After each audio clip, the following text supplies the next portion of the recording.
the Shroud of Turin is this amazing relic. At bottom, it's a piece of cloth. Now they've done even AI three-dimensional reconstruction because the data in the cloth is three-dimensional. The shroud is believed to be a holy relic because you don't get much more holy than the actual blood of Jesus. For centuries, the face of Jesus existed only in art and imagination. Every culture filled in the blanks its own way. Then AI stepped in to do what history never could: rebuild his face from ancient relics tied to his death and burial. The result felt uncomfortably real. It stunned believers, divided scholars, and raised questions no one was ready for. Before AI, what Jesus probably looked like. For almost 2,000 years, people have argued about who Jesus was, what he taught, and what he did, but no one has a confirmed image of his actual face. There is no signed painting, no trusted written description, no ancient photograph locked in a vault somewhere. The earliest Christian writings talk about what he said and what he did, not what he looked like. So when an artificial intelligence system suddenly throws up a human face and calls it Jesus based on ancient relics, it crashes into a very old gap in the record that artists, believers, and scholars have been trying to fill for centuries. If you open the New Testament and read straight through, you do not find a clear physical description of Jesus. The writers never stop to tell you his eye color, his height, the shape of his nose, or whether people thought he was handsome or plain. That silence is strange when you remember how often the Bible does describe other people. King David is called good-looking. Moses is described in strong and noble terms.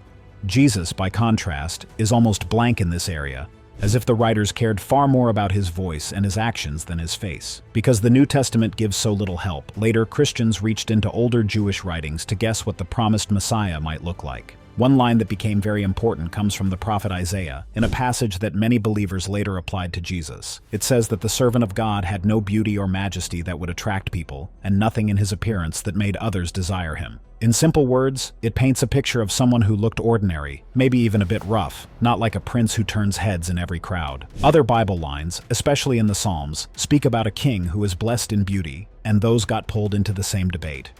Early Christian teachers, writing a few centuries after Jesus, picked up these hints and ran in different directions. Some, reading Isaiah, stressed his suffering and spoke as if his outward form was unimpressive and even scorned by others. A few ancient critics of Christianity mocked Jesus as small and ugly, and some Christian writers almost leaned into that insult by saying that his lack of beauty fulfilled the prophecy of the suffering servant. Other respected voices went the other way and said that, since Jesus is the perfect image of God, he must have been beautiful in body as well as in soul. This split ran through sermons, letters, and later theological works. None of these writers had seen Jesus in person, but they were trying to make sense of his face using only scripture and their own ideas of what holiness should look like. To move past guesswork, modern researchers turned to the ground itself. Archaeologists and bone experts have studied skeletons from the time and place where Jesus lived, in the land that is now Israel and Palestine. Their work suggests that Jewish men in the 1st century were usually around 5 feet to about 5.5 feet tall, so shorter than most men in many countries today. The bones and genetic markers link them most closely to present-day Iraqi Jews and other Middle Eastern groups. From this, scholars like Joan Taylor and Yossi Nagar say that an average Judean man at that time would have had brown or black hair, brown eyes, and honey or olive brown skin, the kind of darker tone that fits people who live in the Eastern Mediterranean sun. Those studies also remind us what kind of life Jesus likely had. The Gospels call him a tekton, a word that covers carpenters and other builders and craftsmen, and show him walking long distances between villages and towns. That kind of work and travel means a body shaped by hard labor, not by sitting at a desk. Many historians think he would have been lean, with strong muscles, a sunburned face, and hands marked by tools and rough wood. His daily world included dust, sweat, and long days on his feet. When people first met him in a crowd, he would probably have blended in with other working men from Galilee rather than standing out as fragile, soft, or pale. Hair and beard are another part of the puzzle. Western paintings often show Jesus with very long, flowing hair, but many scholars are not sure that it matches Jewish customs of the time. Some point to a line from Paul that suggests it was shameful for a man to wear his hair long, and they also look at early Jewish art that tends to show men with shorter, curly hair and neatly trimmed beards. Joan Taylor, who studied ancient texts and images, thinks Jesus likely had dark, curly hair, cut to a moderate length. She also suggests he had a short beard, similar to many men from the region today, rather than the long flowing hair shown in later European art. Even with all that, bones and customs only give a rough outline. To see how people in the first centuries after Jesus imagined him, you have to look at the first surviving Christian pictures. Some of the oldest images come from underground burial places in Rome called catacombs. One well-known scene from the 3rd century shows Jesus as the Good Shepherd. In this painting, he looks young and clean-shaven, with short hair, carrying a lamb over his shoulders. He is dressed in a simple tunic that looks Roman, not in special heavenly clothes. The mood is calm and gentle, more like a kind farm worker than a stern judge. This style tells you how those early Roman Christians wanted to think of him as a protective guide, not yet as an all-powerful ruler. Around the same period, in a house church in the town of Dura Europos on the Euphrates River in what is now Syria, another early painting shows Jesus healing a paralyzed man. On that wall, he again looks young, with short hair and no beard, wearing clothes that match the everyday dress of the local world. This painting, now kept at Yale University Art Gallery, is one of the first known images of Jesus working a miracle. Over the next few centuries, that simple image changed. As Christianity spread and gained legal status in the Roman Empire, artists began to show Jesus in a more formal way. By the 4th to 6th centuries, mosaics and icons often present him with a full beard and longer hair, dressed in rich robes like a philosopher or emperor. One of the most famous examples is the Christ Pantocrator icon at St. Catherine's Monastery at Mount Sinai in Egypt. This icon, painted in the 6th century, shows Jesus facing straight toward the viewer, holding a large book in one hand and raising the other in blessing. His hair is dark, his beard is full, and his nose is strong. The two sides of his face are slightly different, which some experts think hints at both his human and divine natures. This image is so powerful that it shaped countless later paintings in both Eastern and Western churches. By the time that icon and its cousins had spread, a standard Jesus face had settled into place for many people, a dark-haired, bearded man with steady eyes and a serious, almost royal look. Later artists in Europe lightened his skin in their own works, shifted the nose and jaw toward their local ideals, and gave him different hair and eye colors, but the basic pattern of the front-facing, bearded Christ remained.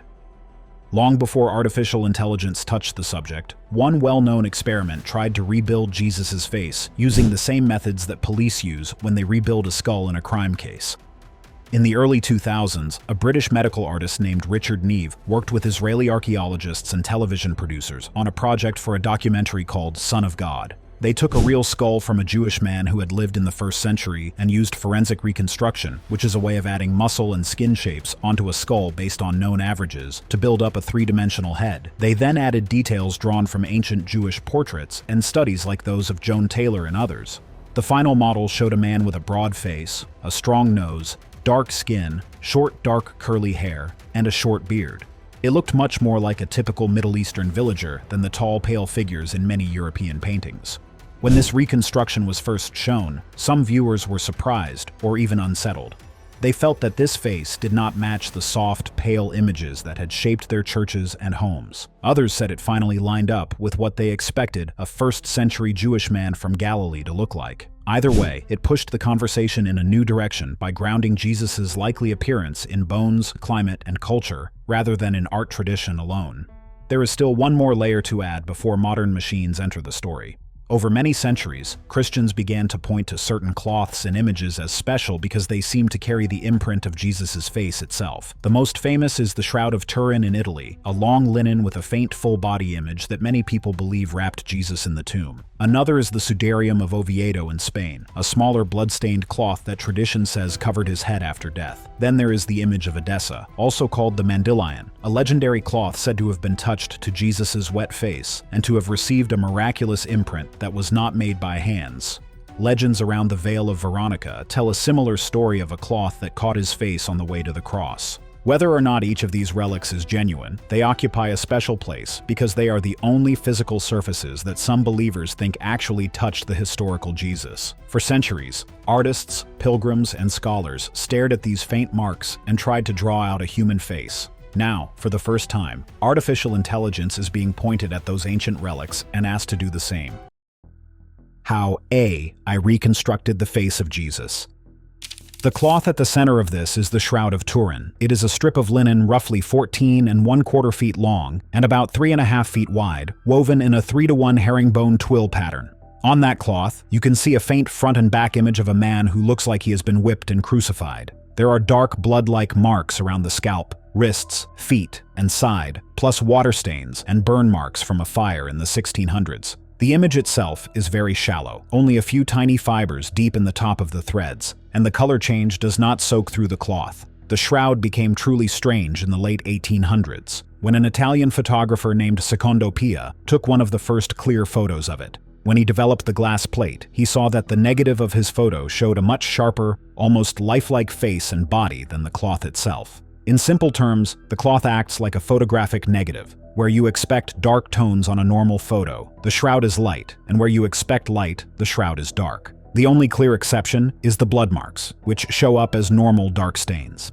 That built-in negative quality later made the shroud a perfect target for digital processing, three-dimensional mapping, and, in the last few years, artificial intelligence. In the 1970s, the Shroud of Turin research project, called STURP, used a device known as a VP8 image analyzer. This machine was first meant for NASA work and turned changes in light and dark areas into fake height, so that mountains on the moon could be seen in 3 dimensions. When the team ran a shroud photo through it, the tool produced a 3-dimensional relief of a human body that did not fall apart when rotated. That result helped push the idea that the image on the cloth carries real distance information from some kind of body-like shape. Later studies by Thomas McAvoy used standard AI pattern tools, like principal component analysis, on photos of the shroud. They found that almost all the useful information comes from how the image brightness changes across the cloth. The basic age of the cloth has been fought over for decades. In the late 1980s, 3 labs in Oxford, Tucson, and Zurich ran radiocarbon tests on small samples from one corner of the shroud. The combined result gave a date range between the mid-13th century and the late 14th century, which matched the first clear written record of the cloth in Europe and pushed many scientists to call it a medieval object. Critics later argued that the test pieces may have come from a repaired edge, or may have been affected by later handling, so the fight did not end. In the last few years, a different kind of test brought the shroud back into the spotlight. An Italian group led by physicist Liberato De Caro used a method called wide-angle X-ray scattering, or WAXS, to study tiny linen fibers and compare their aging pattern to other cloths with known dates, including pieces from first-century sites such as Masada. Their work suggested that the shroud's fibers behave more like extremely old cloth, roughly around 2,000 years old, than like medieval samples, once storage conditions are considered. Other scientists are not convinced and say the method is still too young to settle the case. Alongside dating tests, there are many studies that look at what is actually sitting on and in the fibers. Researchers like Max Fry reported pollen from plants found around the eastern Mediterranean and what is now Israel, along with dust that suggests travel through the Middle East and Europe. Other studies, summarized by Giulio Fanti, argue the stains are real blood, not paint, with flow patterns shaped by gravity, like a body that hung on a cross and was later laid flat. Some critics disagree with these claims, but the big picture is simple. Many researchers see the shroud as more than a painting. They see it as a real cloth with body fluids and traces linked to the Middle East. That is the moment when generative AI stepped in. If the cloth might be old, and if it might carry a body image of a crucified man, then feeding that image into a modern image engine felt like the next logical step. Generative AI is software that learns from huge numbers of images and then makes new pictures based on what you ask for. It does not uncover a hidden photo inside the data. It simply guesses what an image should look like, based on patterns it has learned from millions of faces, paintings, icons, and movie stills. Tools like Midjourney and DALL-E work this way. When you ask for a realistic portrait of a man from first-century Judea, the system creates an image that fits those words, using everything it has seen before. In August of 2024, a British tabloid called the Daily Express claimed that AI had recreated the face of Jesus using the Shroud of Turin. A Catholic outlet, Angelus News, later explained what really happened. The paper used a high-resolution image of the shroud's face area, referred to headlines about X-ray dating that suggested an age of around 2,000 years, and then fed prompts into the AI tool Midjourney. Those prompts mentioned the shroud, a first-century time period, and a realistic style. The AI produced several faces, and the editors picked one image to run with the story. Writers like Matthew Sanderson at Angelus pointed out an important detail here. Midjourney has been trained on an enormous number of Jesus paintings and icons, most of them Western. When you ask it for Jesus from the shroud, it does not only see the faint face on the linen, it also remembers all those painted Christs sitting in its training data.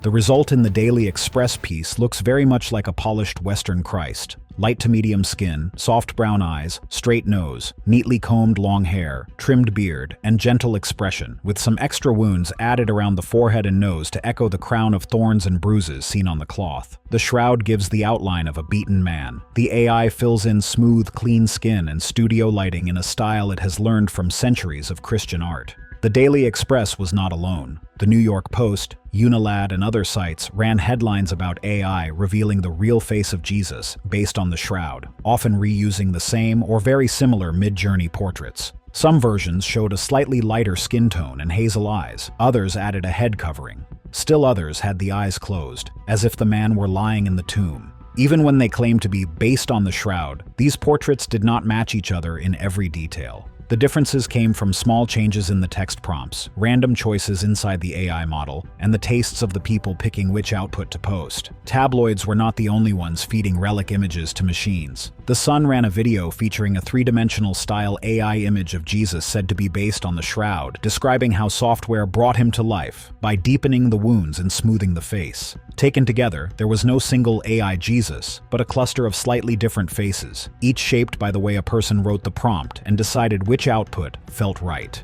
While AI-made portraits grabbed the headlines, other researchers were using digital tools on the shroud in a much more technical way.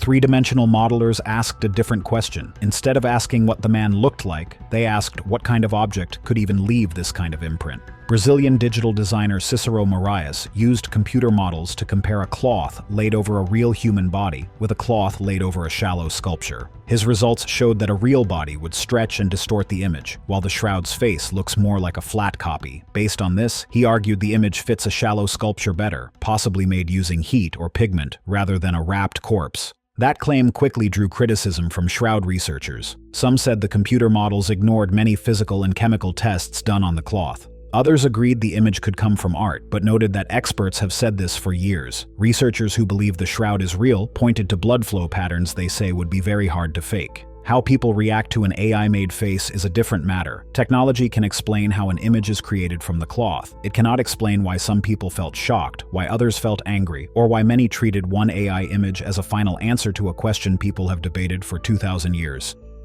The backlash and shock after AI's Jesus. When the AI-made image of Jesus spread online, reactions were intense and fast. Catholic influencers shared it with captions calling it the true face of Jesus, or Jesus at the moment of victory over death.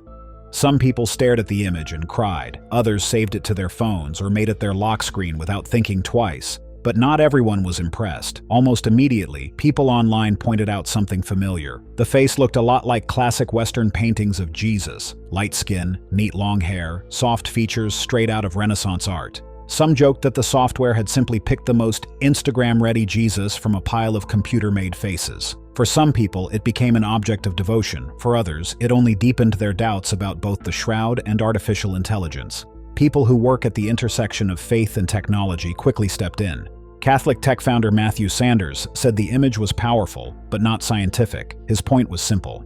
The AI that made the face was trained on huge amounts of internet images, including centuries of paintings and statues of Jesus. So when the software is asked to show the face of Jesus from the shroud, it doesn't start fresh. It blends the faint image on the cloth with everything it has already seen. Philosopher and AI researcher Joseph Vukov agreed. Once you bring generative AI into the process, you are no longer just looking at the cloth. You are also looking at the history of art, culture, and beauty standards stored inside the system. Many of those images are idealized and Western. Catholic ethicist Brian Patrick Green raised another issue. The software doesn't produce just one face. It creates many versions. A human user scrolls through them, tweaks the prompt, and stops when one image feels right.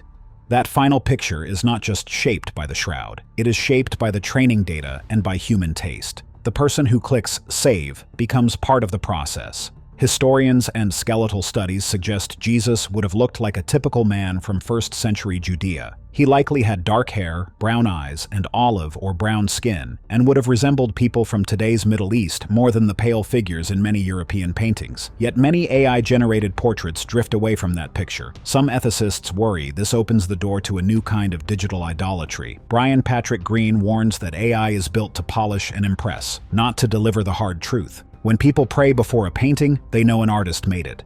But when they pray before an image said to come from a 2,000-year-old cloth, it can feel like a photograph. The real risk is not enjoying the image. The risk is slowly treating it as fact. Others see a different lesson. Joseph Vukov suggests that AI portraits may reveal more about us than about Jesus. These systems reflect the images, values, and preferences we feed into them. In that sense, the AI Jesus is not a window into the past. It is a mirror. It shows which faces we find holy, which features feel trustworthy, and which styles we are used to seeing.